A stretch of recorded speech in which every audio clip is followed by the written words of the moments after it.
love con man stories. Shows like White Collar, which just got onto Netflix recently, movies like Catch Me If You Can. There's a great show called Imposters, which is a very underrated con man show on Netflix, and even shows like Better Call Saul, which is mostly a drug lord story, but it has major con man elements. I think one of the reasons that I love con man stories so much is because con man mentality is the complete opposite of good student mentality. And I spend a lot of time fruitlessly trapped in good student mentality. So over the next few days, I'm going to show you how these two mentalities are different. Here's the first way. Good students play the game. Con men see the board. In the first episode of the TV show White Collar, Neil Caffrey, who's the con man, is caught for one of his crimes, and he's put in prison for 5 years. Now, good student mentality would say, I broke the rules. Now I have to pay the price. I have to serve out my 5-year prison sentence. Neil does the opposite of that. Instead of dutifully serving out his prison sentence, he immediately contacts the FBI agent who put him away, and he tells him, let's make a deal. I have something you want. I can help you solve cases faster than your team can. And you have something I want. You can get me out of prison and let me serve out the rest of my sentence on the outside while I'm working with you. What do you say? This is what it means to see the board rather than play the game. Good students tend to follow the rules as if they were the word of God. And good students tend to trust the system and think that if they just put their head down and do good work, fairness will prevail and they will be rewarded. Con men see the rules for what they are, just an arbitrary system made by fallible human beings. And con men don't put all their faith in the system.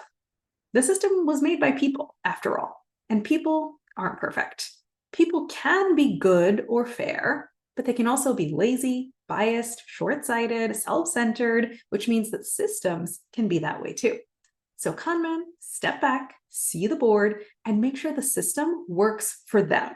So I want you to ask yourself, where are you following the rules? Where are you saying things like, I'll just work twice as hard and then my manager will be happy with me? Or I can't go talk to that person by myself. They're way out of my league. They're too senior. They know too much. They're too prominent. Or where are you saying, if I'm being asked to give feedback, I should answer with full transparency and full honesty every single time? And how can you step back and see the board instead? I want you to be saying things like, if I want my manager to be happy with me, how can I make their lives easier? Or saying things like, I can go talk to anyone. Now, how can I make it interesting for them to talk to me? Or if I'm being asked to give feedback, let me step back and think about the context, think about my overall agenda, and be thoughtful about what I want to say. Too often, people call this politicking, and they say, I don't want to do that. And yes, toxic politicking and power games absolutely do exist, but I think a lot of what people call politicking isn't nearly as toxic as the term implies. It's really just stepping back, seeing the board, instead of blindly playing the game. This series of pieces is inspired by something I shared inside my course and coaching program. It was a mini lesson that I shared with the group, and now I'm sharing it with all of you. Here's what you will get when you join my program. You will get less stress and more flow. You'll learn how to break free from fight or flight, step back into your power, get out of your own way, and get back to doing your best work. Because contrary to what you might believe, less stress doesn't mean less work.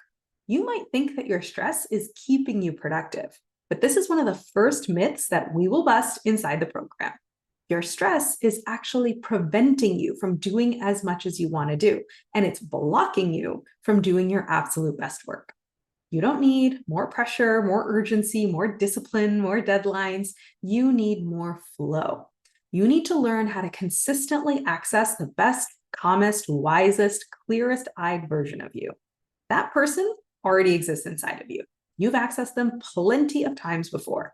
This program is going to help you access that best version of you more systematically and more reliably across a wider variety of scenarios in your career and in your life.